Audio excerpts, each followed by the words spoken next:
வணக்கம் நண்பர்களே. வங்கியோ அல்லது வங்கி அல்லாத நிதி நிறுவனங்களோ சிபில் ஸ்கோர் செக் பண்ணாமல் இப்போல்லாம் யாருக்குமே லோன் கொடுக்கறது கிடையாது. நமக்கு லோன் கொடுக்குற ப்ராசஸில் மொதல் ஸ்டெப்பு இந்த சிபில் ஸ்கோரை செக் பண்ணுறது தான்.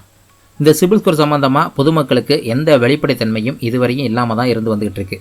நாம் ஒரு பேங்க்கில் லோன் வாங்கினோம் அப்படின்னா நம்ம லோன் வாங்கின டீட்டெயிலு, மாதம் நம்ம லோனை திருப்பி கட்டுற டீட்டெயில், இது எல்லாத்தையும் மாதத்துக்கு ஒரு வாட்டி பேங்க்கு டிரான்ஸ்யூனியன் சிபில் அப்படிங்கிற ஒரு கம்பெனிக்கு ரிப்போர்ட்டாக அனுப்பி வைக்கும்.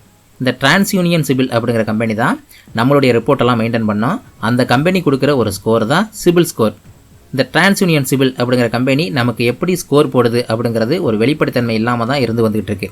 ஏன்னா இந்த டிரான்ஸ்யூனியன் சிபில் அப்படிங்கிறது ஒரு private limited company, RBI regulation கீழே வர்ற ஒரு கம்பெனி, கவர்மெண்ட் ஆர்கனைசேஷன் கிடையாது.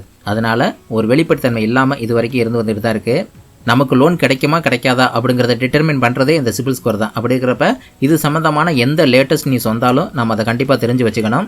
இந்த சிபில் ஸ்கோர் சம்மந்தமாக பொதுமக்கள்கிட்டருந்து ஏகப்பட்ட புகார்கள் வந்ததை தொடர்ந்து ஒரு 6 நியூ ரூல்ஸை ஆர்பிஐ கொண்டு வந்திருக்காங்க. இந்த எல்லா ரூல்ஸுமே எப்போ நடைமுறைக்கு வருது அப்படின்னா வர 2025 ஜனவரி 1ஆம் தேதியிலேருந்து நடைமுறைக்கு வருது. இப்போ இந்த 6 நியூ ரூல்ஸையும் 1 by 1 வரிசையாக பார்த்துருவோம். ரூல் நம்பர் 1, 15 நாளைக்கு ஒரு வாட்டி சிபில் ஸ்கோரை அப்டேட் பண்ணணும். இது ஒரு வரவேற்கக்கூடிய முக்கியமான ஒரு அப்டேட்டு. ஏன்னா நிறைய பேருக்கு லோனை கட்டி முடித்த பிறகுமே அந்த லோன் பெண்டிங்னே சிபில் ஸ்கோரில் காட்டிகிட்டு இருந்தது. 6 மாதத்துலேருந்து 1 வருஷம் வரைக்குமே நிறையா பேருக்கு இது பெண்டிங்லேயே காட்டிகிட்டு இருந்தது. இதனால் சம்மந்தப்பட்ட நபருக்கு சிபில் ஸ்கோர் எப்போதுமே கம்மியாகவே காட்டிகிட்டு இருக்கோம். நம்ம லோனை கட்டி முடித்த பிறகுமே வேறு லோனுக்கு நம்மளால் அப்ளை பண்ண முடியாமல் இருந்தது. இந்தமாரி நிறையா புகார்கள் ஆர்பிஐக்கு வந்ததுனால தான் இந்த அப்டேட்டை கொண்டு வந்திருக்காங்க. 15 நாளைக்கு ஒரு வாட்டி அப்டேட் பண்ணுறதுனால ரியல் டைமாக நம்மளுடைய ஸ்கோர் என்ன அப்படிங்கிறத தெரிஞ்சுக்க முடியும். என்ன டைப் லோனை நம்ம அப்ளை பண்ண முடியும், நமக்கு லோன் கிடைக்குமா கிடைக்காதா அப்படிங்கிறத மக்கள் ரியல் டைமாக தெரிஞ்சுக்க முடியும். அதனால் இது ஒரு வரவேற்கக்கூடிய ஒரு அப்டேட்டு.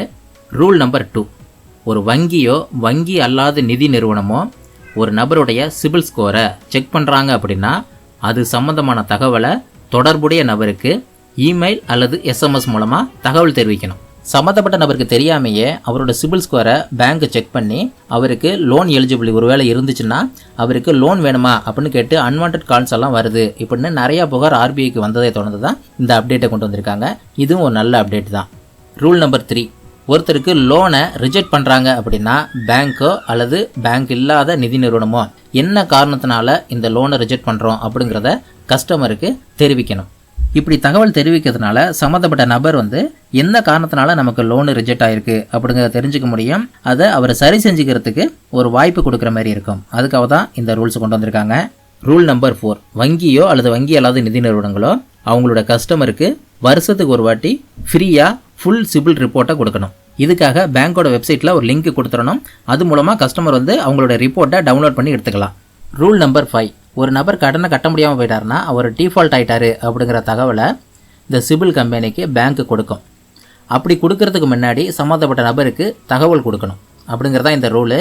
இது ஏன் அப்படின்னா ஒருவேளை அந்த நபர் இதை முன்னாடியே சரி செஞ்சுக்கிறதுக்கு அவருக்கு ஒரு வாய்ப்பு கொடுத்த மாதிரி இருக்கும் அப்படிங்கிறதுக்காக கொண்டு வந்திருக்காங்க. அது மட்டும் இல்லாமல் இந்த சிபில் ஸ்கோர் சம்மந்தமாக பேங்க்குக்கு பொதுமக்கள் ஏதாவது தகவல் கேட்கணும் அப்படின்னா ஒவ்வொரு பேங்க்குமே இது சம்மந்தமான ஒரு நோடல் ஆஃபீஸரை ஒவ்வொரு பேங்க்லையும் நியமிக்கணும் அப்படின்னு சொல்லியிருக்காங்க. இந்த சிபில் ஸ்கோர் சம்மந்தமாக ஏதாவது தகவல் கேட்டு பேங்க்குக்கு பொதுமக்கள் வர்றாங்க அப்படின்னா இந்த நோடல் ஆஃபீஸர் தான் அவங்களுக்கு பதில் சொல்லணும். ரூல் நம்பர் 6, இப்போ இந்த சிபில் ஸ்கோர் சம்மந்தமாக பொதுமக்கள்கிட்டேருந்து புகார் வந்துச்சு அப்படின்னா அந்த புகாரை 30 நாளைக்குள்ளே விசாரித்து நடவடிக்கை எடுக்கணும். அப்படி நடவடிக்கை எடுக்கலை அப்படின்னா தாமதிக்கிற ஒவ்வொரு நாளைக்கும் அந்த பொதுமக்களுக்கு 100 ரூபாய் அபராதமாக இந்த சிபில் கம்பெனி கொடுக்கணும். இந்த 30 நாளில் பேங்க் 21 நாள், இந்த சிபில் கம்பெனிக்கு 9 நாள் டைமு. பொதுமக்கள்கிட்டேருந்து இந்த சிபில் கம்பெனி புகாரை வாங்கி பேங்க்குக்கு அனுப்போம். பேங்க் 21 நாளைக்குள்ளே அது சம்மந்தமான தகவலை சிபில் கம்பெனிக்கு திரும்ப அனுப்பணும். அப்படி அனுப்பலை அப்படின்னா பேங்க் அபராதம் கொடுக்கணும். பேங்க் 21 நாளைக்குள்ளே அனுப்பிடுச்சு அப்படின்னா அடுத்த 9 நாளைக்குள்ளே அந்த பிரச்சனையை அந்த சிபில் கம்பெனி முடிச்சு வைக்கணும்.